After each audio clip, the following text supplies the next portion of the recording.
Hello friends, স্বপ্নাস খানাপিনার নতুন একটি রেসিপিতে সবাইকে স্বাগতম। আজকে আমি পুরভরা শিমলা মরিচের মজাদার একটি ফ্রাই তৈরি করে দেখাবো। চলুন দেখে নেওয়া যাক আজকের এই মজাদার শিমলা মরিচের ফ্রাই রেসিপি। শিমলা মরিচের ফ্রাই তৈরি করার জন্য এখানে আমি 5টি শিমলা মরিচ নিয়েছি। এবার চাকুর সাহায্যে এর মাঝখানটা চিরে বীজটা ফেলে দিচ্ছি, এতে করে মরিচের ঝালটা কমে যাবে।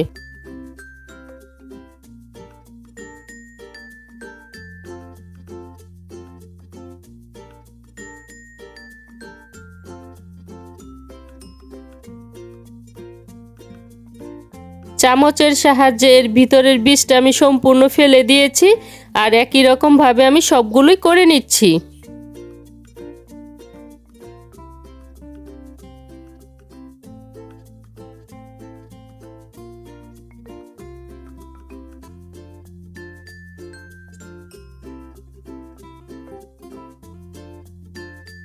এবার পুরটা তৈরি করার জন্য প্যানে পরিমাণ মতো তেল দিয়ে তেলটা গরম করে নিচ্ছি। তেলটা গরম হয়ে যাওয়ার পর এবার এর মধ্যে আধা কাপ পেঁয়াজ কুচি দিয়ে পেঁয়াজ কুচিগুলোকে হালকা করে ভেজে নিচ্ছি।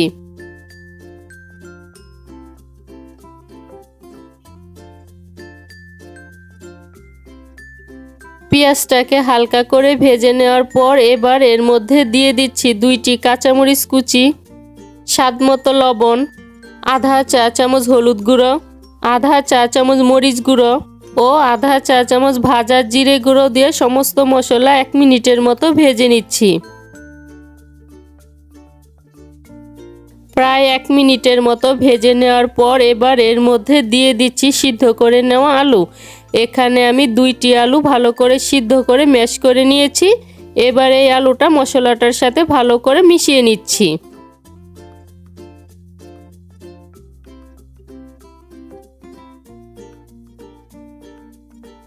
মশলার সাথে আলুটাকে ভালো করে মিশিয়ে নেওয়ার পর এবার এর মধ্যে দিয়ে দিচ্ছি 1/3 কাপ ক্যাপসিকাম কুচি ও আধা চা চামচ গোলমরিচের গুঁড়ো। এবার এই সমস্ত উপকরণ ভালো করে মিশিয়ে নিচ্ছি।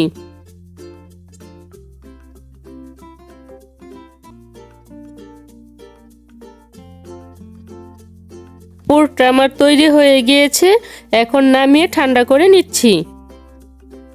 এবার ব্যাটার তৈরি করার জন্য বাটিতে নিয়ে নিচ্ছি 3 টেবিল চামচ বেসন, 2 টেবিল চামচ চালের গুঁড়ো, স্বাদমতো লবণ, সামান্য পরিমাণ হলুদের গুঁড়ো ও আধা চা চামচ চিলি ফ্লেক্স দিয়ে শুকনো উপকরণগুলো ভালো করে মিশিয়ে নিচ্ছি।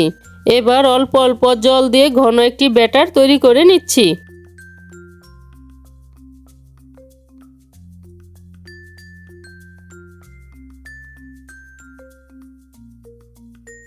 ব্যাটারটা আমার তৈরি হয়ে গিয়েছে, আর ব্যাটারের ঘনত্বটা ঠিক এরকম হবে। এবার এর মধ্যে আধা চা চামচ কালো জিরে মিশিয়ে এটাকে আমি এভাবেই 10 মিনিটের জন্য রেখে দিব। আলুর পুরটা আমার ঠান্ডা হয়ে গিয়েছে, এখন চামচের সাহায্যে পুরটা মরিচের ভিতর চেপে চেপে ভরে নিচ্ছি।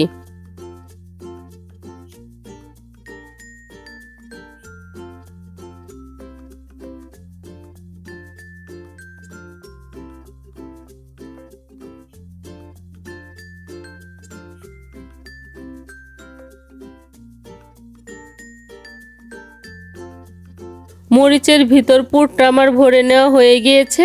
এভাবেই আমি সবগুলো মরিচের ভিতর পুরটা ভরে নিচ্ছি।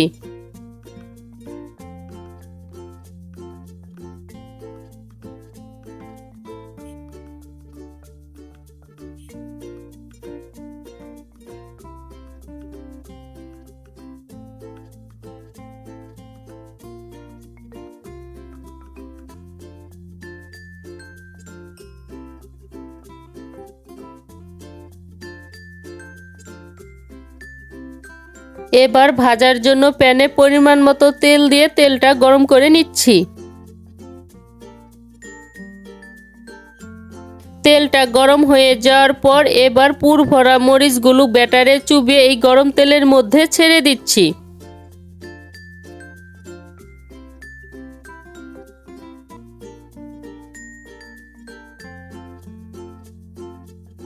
এক পাশ ভাজা হয়ে যাওয়ার পর অপর পাশটা হওয়ার জন্য এগুলোকে আমি উল্টে দিচ্ছি।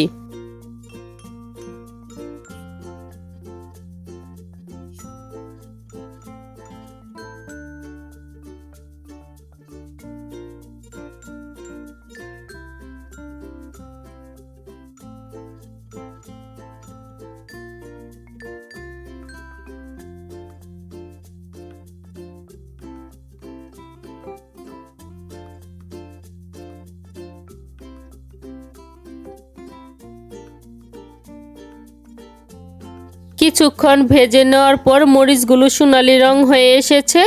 এবার এগুলোকে আমি নামিয়ে নিচ্ছি। ব্যাস তৈরি হয়ে গিয়েছে পুর ভরা শিমলা মরিচের ফ্রাই। আজকের এই শিমলা মরিচের ফ্রাই রেসিপিটি যদি ভালো লেগে থাকে তাহলে স্বপ্নাস খানাপিনা চ্যানেলটি সাবস্ক্রাইব করে পাশে থাকা বেল আইকনে প্রেস করতে ভুলবেন না। এতে করে আমি যে নতুন নতুন রেসিপি আপলোড করব সবার আগে নোটিফিকেশন আপনি পেয়ে যাবেন।